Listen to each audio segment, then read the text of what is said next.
இனிய புத்தாண்டு வாழ்த்துக்களை தெரிவித்துக் கொள்கின்றேன். புத்தாண்டு என்பது எங்களுடைய துறை சார்ந்து மாண்புமிகு தமிழ்நாட்டு முதலமைச்சருடைய வழிகாட்டுதலின்படி ஒரு மகிழ்ச்சியாக ஒரு பெருமையான ஒரு நாளாக அது தொடங்கி இருக்கிறது என்று தான் நான் கருதுகின்றேன்.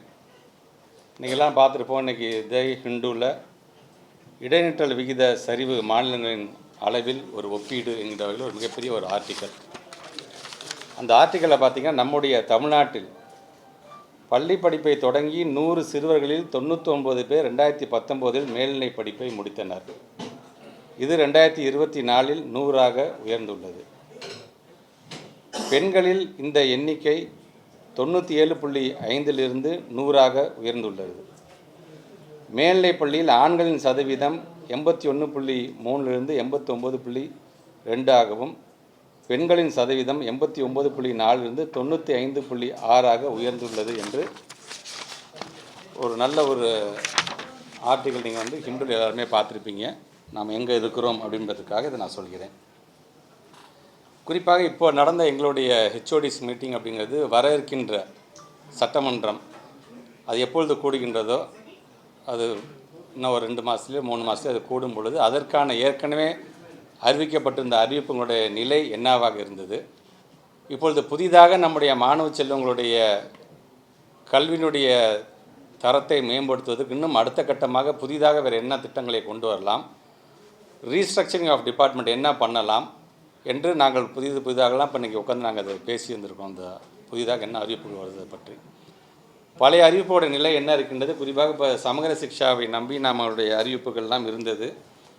ஆன்கோயிங்காக இருக்கக்கூடிய ப்ராஜெக்ட் அதனால் எவ்வளோ தடைபடுகிறது, அதனால் நமக்கு ஏற்படுகின்ற இம்பேக்ட் என்னவாக இருக்கின்றது, இதெல்லாம் முழுமையாக உட்காந்து எங்களுடைய ஹெச்ஓடிஸ் மூலமாக இன்றைக்கி இதெல்லாம் அனலைஸ் பண்ணி வச்சுருக்கோம் நாங்கள் அதை. ஸோ இது நம்முடைய மாண்பு தமிழ்நாட்டு முதலமைச்சர்களும் ஏன்னா ஒவ்வொரு முறையும் நாங்கள் இது போன்று நாங்கள் டிபார்ட்மெண்ட் மீட்டிங் முடிச்சிட்டோம்னா அதில் நாங்கள் என்ன நாங்கள் பேசியிருக்கோம் ஒரு ரிப்போர்ட்டாக நாங்கள் வழங்குவோம். அதையும் நம்முடைய மாண்பு தமிழ்நாடு முதலமைச்சர் அலுவலகத்தில் வழங்கி அவர்களுடைய தமிழ்நாடு முதலமைச்சர் வழிகாட்டுதலை பற்றி புது அனௌன்ஸ்மெண்ட் என்ன பண்ணலாம், ஏற்கனவே இருக்கின்ற அனௌன்ஸ்மெண்ட் நிலை என்ன என்பதெல்லாம் நாங்களும் விவாதிக்க இருக்கின்றோம் என்பதையும் இந்த நேரத்தில் நான் தெரிவித்துக் கொள்கிறேன். இன்னைக்கு இருக்கக்கூடிய அந்த இம்பார்ட்டன்ஸ் அப்படின்னு உங்களுக்கு கவனத்துக்கு வந்திருக்கும். தனியார் பள்ளிகள் சங்கம் நடத்தி அந்த தீர்மானம் 500 பள்ளிகளை தத்தெடுக்க போகிறதா, அரசு பள்ளிகள் தத்தெடுக்க போகிறதா அவங்க சொல்லியிருக்காங்க. இதுக்கு உங்களுடைய விளக்கம் என்ன? சரி, ஃபர்ஸ்ட் ஆஃப் ஆல் நம்ம பத்திரிகைத்துறை ஊடகத்துறை சார்ந்த நண்பர்களுக்கு நான் வைக்கிற மிகப்பெரிய வேண்டுகோள், ஒரு அமைச்சரோடு அதை கலந்து கொண்ட நிகழ்ச்சியில் முதல்ல என்ன பேசப்பட்டது அப்படிங்கிறது கண்டிப்பாக உங்களுக்கு தெரிஞ்சிருக்கும், தெரியாமல் இருக்க போகிறதில்ல. ஒரு பத்திரிகைத்துறை ஊடகத்துறையை சார்ந்து அதில் வருகின்ற செய்திகள், குறிப்பாக ஒரு பத்திரிகை செய்தியாக ஒன்று வருது அப்படின்னா அந்த செய்தி எவ்வளோ நம்பகத்தன்மையாக இருக்க வேண்டும். ஏன்னா இதை நம்பி இந்த பத்திரிகையை நம்பி படிக்கக்கூடியவர்கள் அதுதான் உண்மை என்று நினைக்கக்கூடிய மக்கள் நிறைய பேர் இருக்கிறாங்க. எல்லாம் பெரிய பெரிய பத்திரிகை தான், சாதாரணமாக சொல்லிட முடியாது, பெரிய பெரிய புரட்சிகளை ஏற்படுத்திய பத்திரிகை தான். ஆனால் வருகின்ற செய்திகள் சரியான செய்தியாக வந்திருக்குதா இல்லையா என்பதை முதல்ல நம்ம பார்க்கணும். அப்படி வரும்பொழுது அதை ஒரு தடவைக்கு 2 தடவை நம்ம அதை ரீசெக் பண்ணணும், கன்ஃபார்ம் உள்ளபடியே இந்த அன்பில் மகேஷ் அப்படி பேசியிருக்காரா, ஏன்னா அவர் கலந்துக்கிட்ட அந்த ப்ரைவேட் ஸ்கூல் சங்கத்தில் அந்த மாதிரி ஒரு கோரிக்கை வந்திருக்கா, அந்த கோரிக்கையில் எங்கேயாச்சும் தத்து எடுக்கிறதுங்கிற மாதிரி ஏதாச்சும் வந்திருக்கா, தாரை வார்க்கிறது ஏதாச்சும் வந்திருக்குதா. ஸோ இதெல்லாம் முழுமையாக படித்து விட்டு தான் அந்த பத்திரிகையில் செய்தியாக வர வேண்டும். ஆனால் பத்திரிகை செய்தியில் வரும்போது தத்து எடுக்கிறாங்க, அது தாரையை வார்க்கிறாங்க வரும்போது அது சார்ந்து உடனடியாக ஒரு கண்டன அறிக்கை கொடுக்கறது அப்படிங்கிறது உள்ளபடியாக ஏற்றுக்கொள்ள முடியாத உண்டாகத்தான் அதை நான் பார்க்கின்றேன். ஏன்னா அதை நீங்கள் அவசரமாக படிச்சுட்டு உடனே ஒரு அறிக்கை விடும்போது அதை நீங்கள் ரீசெக் பண்ணியிருந்துருக்கலாம். அது சொல்லும்போது என்ன பண்ணுங்க, வன்மையாக நாங்கள் கண்டிக்கிறோம் அப்படின்னு நீங்கள் சொல்கிறீங்க.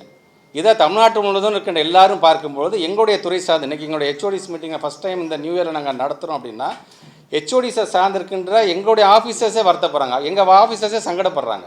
அப்போ நீங்கள் என்னன்னு முழுமையாக தெரிந்து கொள்ளாமலே வன்மையாக கண்டிக்கிறோம் என்று சொன்னால் எங்களுடைய பள்ளி கல்வித்துறை சார்பாக என்னுடைய அதிகாரிகள் சார்பாக நானும் அதை வன்மையாக கண்டிக்கிறேன் அப்படிங்கிறத இங்கே நான் பதிவு செய்ய நான் கடமைப்பட்டிருக்கேன். முதல்ல எங்கள்கிட்ட கேளுங்க, நீங்கள் நாங்கள் என்ன பேசியிருக்கோம், அது என்ன பேசப்பட்டது என்பதை பாருங்கள். சிஎஸ்ஆர் ஆக்டிவிட்டி மூலமாக இன்றைக்கு தனியார் பள்ளியில் நாங்கள் நடத்துகிறோம் என்று சொன்னால் நாங்களும் ஒரு அரசு பள்ளியில் படிச்சுட்டு வந்தவர்கள் தான், அரசு பள்ளி தான் எங்களை உருவாக்கியது. அப்படிப்பட்ட நாங்கள் இன்றைக்கி தனியார் பள்ளியை நடத்துகிறோம். அப்படி நடத்தும் பொழுது எங்களால் முடிந்தவரை நீங்கள் சிஎஸ்ஆர் ஆக்டிவிட்டி நீங்கள் பண்ணுறீங்க பார்த்தீங்களா, நம்ம ஸ்கூல் நம்ம ஒரு பள்ளிங்கிற முறையில் நம்முடைய மாண்புமிகு தமிழ்நாட்டு முதலமைச்சர் 5 லட்சம் ரூபா கொடுத்து ஆரம்பித்து வச்சார். இன்றைக்கி கிட்டத்தட்ட 504 கோடி ரூபாய் இன்றைக்கி நம்ம இது வரைக்கும் சிஎஸ்ஆர் ஆக்டிவிட்டி நம்ம ஸ்கூல் நம்ம ஒரு பள்ளியில் நமக்கு வந்திருக்குது. 350 கோடி ரூபாய்க்கு மதிப்பீடான இன்றைக்கு வேலைகள் நடைபெற்று கொண்டிருக்கின்றது. அது மாதிரி செய்யும்பொழுது நாங்களும் எங்களோட கான்ட்ரிபியூஷன் தரோம், எங்களுடைய பங்களிப்பை தருகிறோம் என்று சொன்னதற்கு நன்றிங்கள் தான் சொன்ன முடிஞ்சிருச்சு. ஆனால் அதில் நீங்கள் வந்து தாரை வாத்துட்டீங்க, நீங்கள் வந்து தத்து கொடுத்துறீங்க, இதனால் எவ்வளோ ஒன்று மட்டும் நல்லா தெரிஞ்சுக்கோங்க. இந்த எஸ்எஸ்சி அமௌண்ட் அப்படின்னு வரும்பொழுது மாண்புமிகு தமிழ்நாட்டு முதலமைச்சர் நம்முடைய கொள்கையை விட்டு கொடுத்து அந்த பணத்தை வாங்க வேண்டிய அவசியம் இல்லை என்று சொன்னவர் தமிழ்நாட்டு முதலமைச்சர். இன்றைக்கும் அதற்கான சம்பளங்கள்னு பார்த்தீங்கன்னா கிட்டத்தட்ட 500 கோடி ரூபாய்க்கான சம்பளத்தை ஸ்டேட் கவர்மெண்ட் நாம் தான் செஞ்சிட்ருக்கிறோம். அதில் ஏறத்தாழ 32,000க்கும் மேற்பட்டிருக்கின்ற ஆசிரியர்களும் அடங்கியிருக்கிறார்கள், பணியாளர்களும் அடங்கியிருக்கிறார்கள். எல்லாரும் சேர்ந்து அவர்களுக்கான சம்பளத்தை இன்றைக்கி யார் தராங்க? ஸ்டேட் கவர்மெண்ட்டு நாங்கள் இன்றைக்கி அந்த பேர் பண்ணிக்கிறோம்.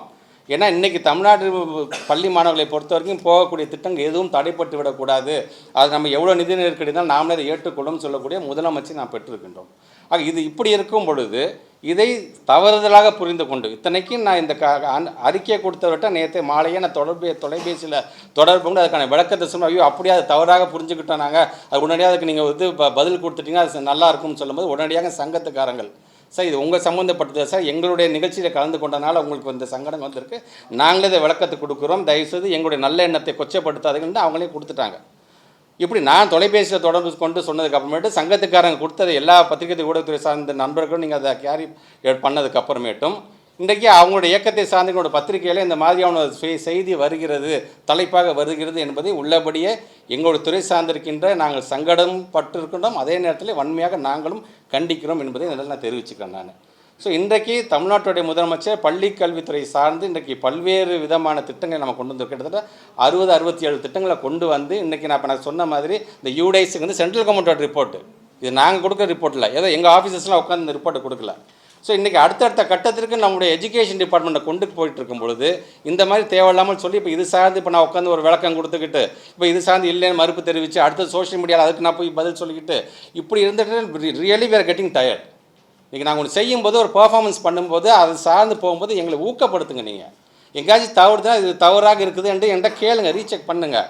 நான் சொல்கிற விளக்கம் உங்களுக்கு ஏற்றுக்கொள்ள முடியவில்லை என்று சொன்னால் உடனடியாக நீங்கள் கண்டனம் தெரிவிங்க. விளக்கமும் கேட்காம என்ன நடந்துச்சுன்னு தெரியாமல் ஆக்சுவலி ஸ்போக்கன் என்னன்னு தெரிஞ்சுக்காம அவசரமாக ஏன் அதில் ஜம்பின் ஆகுறீங்கன்னு தான் எனக்கு புரியல எனக்கு அது. ஸோ இன்றைக்கு நம்முடைய பத்திரிகை துறை ஊடக சார்ந்திருக்க நண்பர்கள் மூலமாக ஒட்டுமொத்த தமிழக மக்களுக்கும் யார் யாரெல்லாம் இது சார்ந்து என்ன விஷயமே தெரியாமல் கண்டனம் தெரிவிச்சிருக்காங்களோ அந்த தலைவர்களுக்கெல்லாம் சேர்த்து சொல்வது, நீங்கள் நினைக்கிறது மாதிரி தத்து கொடுக்கறதோ அது தாரை பார்க்க செய்ய வேண்டிய அவசியம் அல்ல. பள்ளி கல்வித்துறைங்கிறது எங்கள் பிள்ளையை நாங்கள் தான் வளர்த்து எடுக்குமே தவிர இன்னொருத்தவங்க தத்து கொடுக்க வேண்டிய அவசியம் எங்களுக்கு இல்லை என்பதை இந்த நேரத்தில் நான் வன்மையாக கண்டனத்தோடு வருத்தத்தோடு நான் பதிவு செய்ய நான் கடமைப்படுறேன். கிளாரிஃபிகேஷன் தான். இப்போ சிஎஸ்ஆர் ஆக்டிவிட்டின்றது தனியார் அமைப்புகளோ இல்லை தனியார் நிறுவனங்களோ வந்து ஒரு குறிப்பிட்ட விஷயங்களுக்காக சிஎஸ்ஆர் ஆக்டிவிட்டி வந்து பண்ணிட்டு இருக்காங்க. இப்போ நீங்கள் சொன்னது மாதிரி தான், இப்போ நம்ம ஊர் நம்ம பள்ளின்னு சொல்லி கவர்மெண்ட்டே வந்து நடத்தும் பொழுது அந்த சிஎஸ்ஆர் ஆக்டிவிட்டியை வந்து தனியார் பள்ளிகள் வந்து டேரெக்டாக கவர்மெண்ட் பள்ளிகளை வந்து எடுத்து அவங்க சிஎஸ்ஆர் ஆக்டிவிட்டி பண்ணுறதுக்கு கவர்மெண்ட்டே வந்து கொடுக்கலாம் அப்படின்னு சொல்லி நீங்கள் டிமாண்ட் பண்ணலாம்ல. நீங்கள் எங்கள்கிட்டே கொடுங்க, நாங்களே வந்து எங்கள் அரசு பள்ளிகளை வந்து நாங்கள் சிஎஸ்ஆர் பண்ணணும்னு ஆசைப்படுறவங்களை வந்து பார்த்திங்கன்னா பல வகைகள் உண்டு. ஒன்று வந்து இந்த ஸ்கூலுக்கு என்ன தேவை, 2 பெஞ்சு தான் தேவையா, என்ன அவ்வளோதாங்க தர முடியும், பெஞ்சு கொடுக்குறவங்க இருப்பாங்க.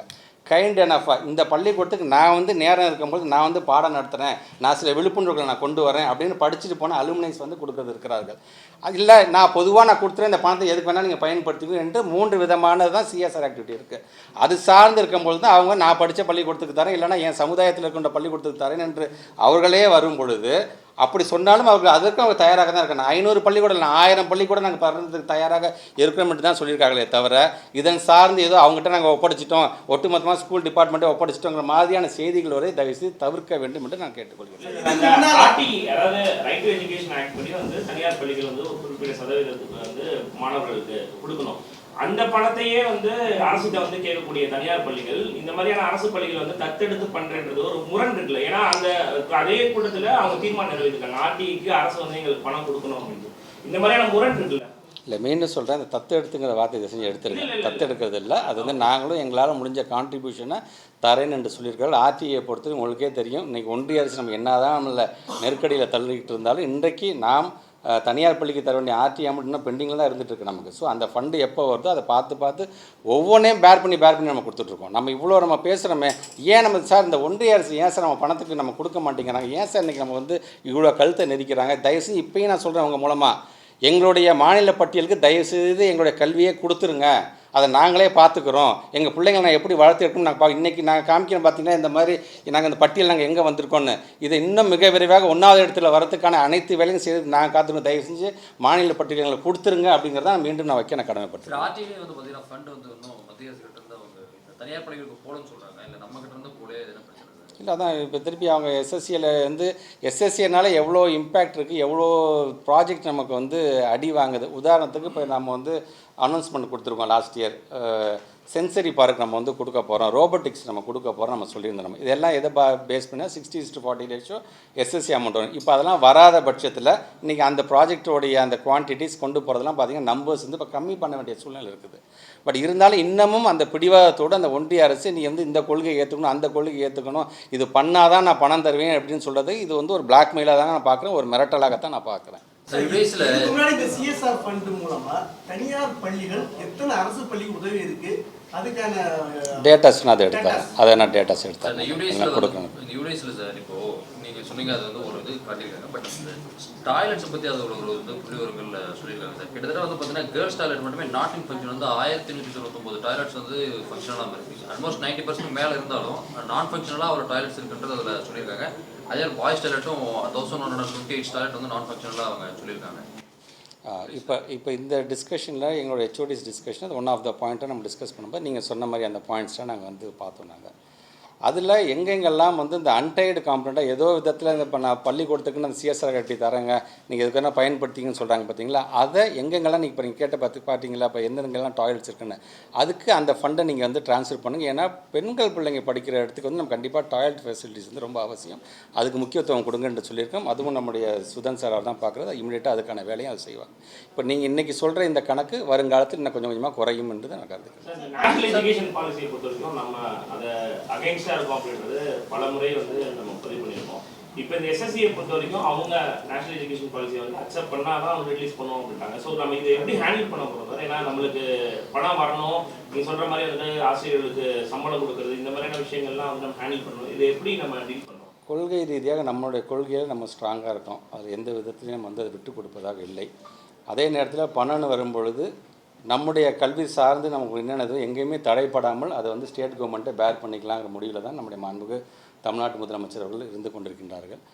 இன்னமும் பார்த்திங்கன்னா ஒன்றிய அரசுலேருந்து எங்களுடைய ஆஃபீஸஸ் மூலமாக, ஏன்னா இன்னும் அமைதியாக இருக்கிறீங்க, ஏன் வந்து கேட்க மாட்டேங்க, ஏன் வர மாட்டேங்க, கையெழுத்து போட்டால் தான் என்ன, மற்ற ஸ்டேட்லாம் கையெழுத்து போடுது அப்படிங்கிற ஒரு அழுத்தத்தை மறைமுகமாக இன்னும் அவங்க கொடுத்துக்கிட்டு தான் இருக்கிறார்கள். பட் இது வரைக்கும் நாம் அதுக்கு வந்து அடி பண்ண வேண்டிய அவசியம் இல்லை. எதாக இருந்தாலும் ஸ்டேட் கவர்மெண்ட் நம்மளே பார்த்துக்கலாம். நம்ம பிள்ளைங்களுக்கு என்ன தேவைங்கிறது அது நமக்கு தான் தெரியும், அவங்கள காட்டிலும் எங்கள் முடிவில் தான் நம்ம இருக்கின்றோம். ஏற்கனவே நம்ம வந்து இந்த ஒரு வருஷத்துக்கு வந்து 6000 பேருக்கான எக்ஸாம்ஸ் எழுதி முடிச்சிருக்காங்க. உங்களுக்கே தெரியும். அதில் பிடிஏ பொறுத்த வரைக்கும் 3192 பேருக்கு நாங்கள் அப்பாயின்மெண்ட் ஆர்டர் கொடுக்க போகிற நேரத்தில் இன்றைக்கி வந்து ஒரு வழக்கு போட்டு அது நிற்கிறாங்க. அதில் கிட்டத்தட்ட 6 மாதம் ஆகிடுச்சு. ஏன்னா உங்களுக்கே தெரியும், மாண்புமிகு பொருந்திய நீதிமன்றம் அது எப்போ நம்பரிங் பண்ணுறாங்களோ அது பண்ணும்போது அதை ஃபைட் பண்ணுறதுக்கு நாங்களும் தயாராக இருக்கிறோம். இது சார்ந்த வழக்குகள், சில வழக்குகள் இங்கே ஹைகோர்ட்டில் இருக்குது, சில வழக்குகள் சுப்ரீம் கோர்ட்டில் இருக்குது. சுப்ரீம் கோர்ட்டுக்கும் பார்த்திங்கன்னா நம்பரிங் பண்ணுறதுக்கே அவங்க வந்து விடமாட்டுறாங்க போதே நமக்கு வருத்தமாக. அட்லீஸ்ட் ஒன்ஸ் அதை நம்பர் பண்ணிட்டா கூட நம்ம ஆளுங்க வந்து நம்மளுடைய அட்வொகேட் ஜெனரல்ஸ் வந்து அதை பேசி அதுக்கான ஒரு நல்ல ஒரு தீர்வை கொடுத்துருவாங்க. இது இருக்குது. உங்களை மாதிரி தான் நாங்களும் மாண்புமிகு பொருந்திய நீதிமன்றத்துக்கு தீர்ப்புக்காக நான் காத்து கொண்டிருக்கேன்.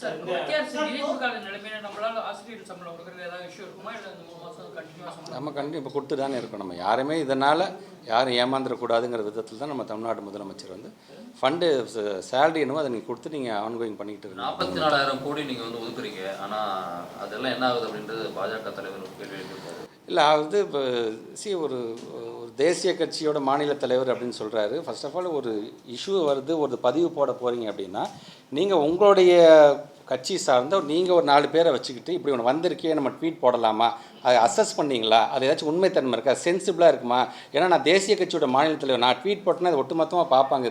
அது தப்பாக இருந்துச்சுன்னா நாளைக்கு என்ன தான் கிண்டல் அடிப்பாங்கன்னாச்சு அதை அட்லீஸ்ட் புரிஞ்சிருக்கணும். அவரை இப்போ இந்த 44,000 கோடி என்ன ஆச்சுன்னு கேட்குறாருல, வெயிட் பண்ணுங்கன்னா 2 to 3 months வந்து மானிய கோரிக்கை வரும். மானிய கோரிக்கைகள அடுக்கடுக்கான என்னென்னு நாங்கள் செஞ்சுருக்கோம் அப்படிங்கிறத நான் சொல்கிறேன். நான் ஆனால் இன்றைக்கி ஒரு கடந்த கால ஆட்சி 2011 2021 நகராமல் இருந்த ஒரு பள்ளிக்கல்வித்துறை நின்று போன வண்டியை எல்லாரும் சேர்ந்து துறையை சார்ந்திருக்கின்றவர்களும் சரி, பத்திரிகை ஊடகத்தை சார்ந்திருக்க நீங்கள் தருகின்ற ஊக்கத்தின் சார்பாகவும் இன்றைக்கி அந்த வண்டியை நாங்கள் தள்ளிக்கிட்டு இருக்கிறோம். நாங்கள் அந்த வண்டியை தள்ளாமல் பின்னாடியே நின்றுட்டு இந்த பழைய படத்தில் வர மாதிரி தள்ளு தள்ளு தள்ளு தள்ளு அப்படின்னு சொல்கிறது வந்து எந்த ஒரு பிரயோஜனமும் கிடையாது. அது அந்த வேலையை தான் அவங்க செஞ்சுட்டாங்க. வெறும் வார்த்தையில் விளையாடக்கூடாது. உள்ள அப்படியே எங்கள் ஃபீல்டில் இறங்கி யார் வேலை பார்க்குறாங்க, எவ்வளோ கஷ்டப்படுறாங்க, இன்றைக்கி இவ்வளோ ரிப்போர்ட் நாங்கள் வந்து இவ்வளோ கொடுத்துருக்கோம் அப்படின்னா எதனால் அப்படி வருது, சமகர சிக்ஷாவில் சொல்ல 20 அப்ஜெக்டிவ்ஸ் 18 அப்ஜெக்டிவ்ஸ் நம்ம ஏன் நம்பர் 1ல் இருக்கிறோம் நம்ம இதுக்கு. அப்போ இந்த 3 வருஷத்தை அவங்க என்னென்ன செஞ்சுருக்காங்கன்னு அசஸ் பண்ணிவிட்டு அதுக்கப்புறம் எந்த ட்வீட்டாக இருந்தாலும் போட சொல்லுங்கள்.